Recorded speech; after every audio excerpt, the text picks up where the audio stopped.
नमस्कार मित्र। आज हम आप लोगों को एक सच्ची कहानी सुनाएंगे, जो सुन के आप लोग थोड़ा-सा ताज्जुब हो जाइएगा। लोग तो भगवान का पूजा करते हैं, देवी-देवता का पूजा करते हैं, लेकिन कभी सुने हैं कोई धर्मराज का पूजा करता है? हाँ, धर्मराज का पूजा होता है। धर्मराज का पूजा भी बहुत जगह होता है, लेकिन धर्मराज का पूजा घर में करते हुए नहीं सुने होंगे आप लोग। ये बहुत प्राचीन समय का बात है। उस समय अ, एक गाँव में एक वृद्ध महिला रहती थी। वह अपना बेटा और बहू के साथ रहती थी। परिस्थिति उसका बहुत अच्छा नहीं था, लेकिन बेटा जितना कमाता था उसमें ठीक-ठाक से उन लोगों का किसी तरह से गुज़ारा हो जाता था। लेकिन वो जो बूढ़ी औरत थी, वो बहुत पूजा-पाठ करती थी, लेकिन केवल एक ही देवता का, वो है धर्मराज जी, यानी यमराज जी का। वो बुढ़िया डेली एकदम ब्रह्म मुहूर्त में उठती थी, उठ के नहा धोकर पूरा घर उर साफ सुथरा करके धर्मराज जी के लिए पांचों पकवान बना के उनको पहले भोग लगाती थी, उसके बाद अपने कुछ खाती थी। ऐसा करते करते उन लोगों का दिन बीतते गया। एक बार क्या हुआ, उस बुढ़ी औरत का घर में किसी का डेथ हो गया, तो उसको जहाँ डेथ हुआ वहां जाना था। अब उनको बहुत चिंता होने लगा कि हम नहीं रहेंगे तो धर्मराज जी को कौन भोग देगा, कौन उनका कथा पढ़ेगा। ये बात लेके वो सोचने लगी। तो अपना बेटा को बुला के बोला, देखो बेटा, हमको तो वहां जाना चाहिए, और हम जाने से मेरा तो 8-10 दिन लग ही जाएगा। तो उस टाइम धर्मराज जी को कौन भोग लगाएगा, कौन उनका कथा पढ़ेगा। तो बेटा बोला, क्यों, तुम्हारा बहू है ना, वो करेगी। वो बुढ़िया का बहू का ऊपर जरा भी विश्वास नहीं था। तो फिर बहू को बुला के उसका बेटा पूछा, क्या तुम नहीं सकोगी माँ नहीं रहने से धर्मराज जी को भोग लगाने या कथा पढ़ने। तो बोला, हाँ क्यों नहीं सकेंगे माँ, आप आराम से जाइए, आप कुछ चिंता मत कीजिए, हम सब कुछ कर लेंगे। ठीक है, वो बुढ़ी औरत तो चली गई जहाँ मृत्यु हुआ था, वहां लोगों का काम क्रिया में उपस्थित रहने के लिए।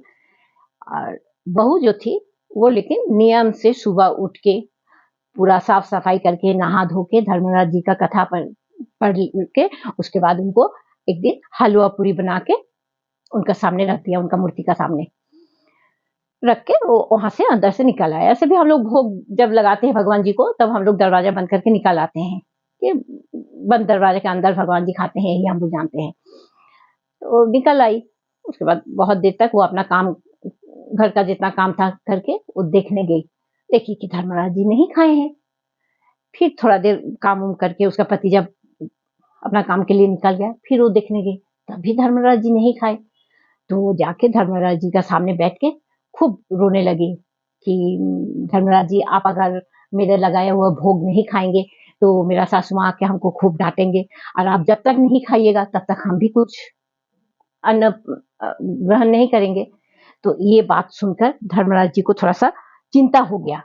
उन्होंने सोचा कि अगर ये नहीं खाएगी तो ये मर जाएगी, और मर जाने से मेरे ऊपर प्राणी का हत्या का जो दोष है वो लग जाएगा।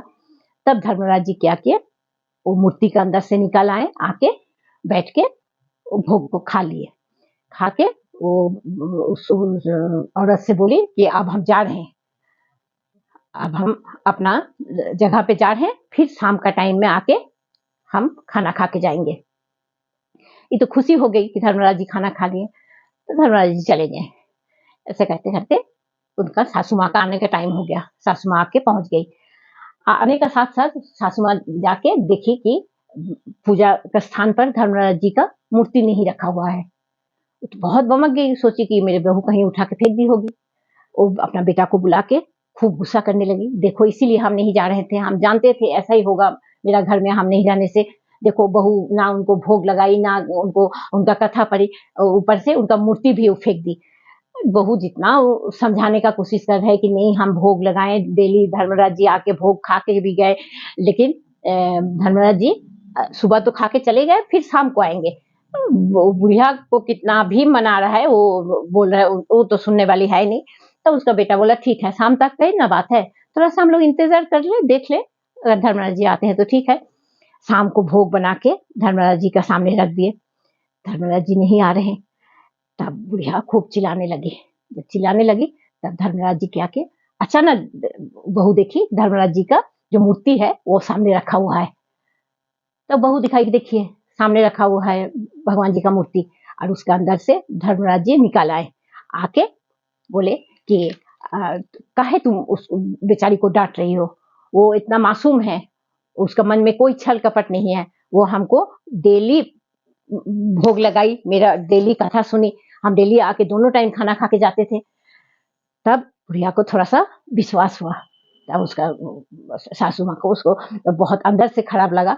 वो रोते हुए अपना बहू को ये करके धर्मराज जी को बोले कि जैसा आप मेरा बहू को, धर्मराज जी आप जैसा मेरा बहू को वो इतना प्यार से, इतना आदर से, सम्मान से उसके साथ ये किए हैं, वैसा ही आप हम सब पे भी प्रसन्न हो जाइए, और दुनिया में जितना लोग हैं सबके प्रति आप अपना सहानुभूति दिखाइएगा और प्रसन्न रहिएगा, बोल के धर्मराज जी का पैर के ऊपर माथा टेक के प्रणाम किया, और धर्मराज जी फिर वहां से चले गए। ठीक है दोस्तों, मेरे ये कहानी अगर आप लोगों को अच्छा लगा तो जरूर शेयर कीजिए, सब्सक्राइब कीजिएगा। नमस्कार।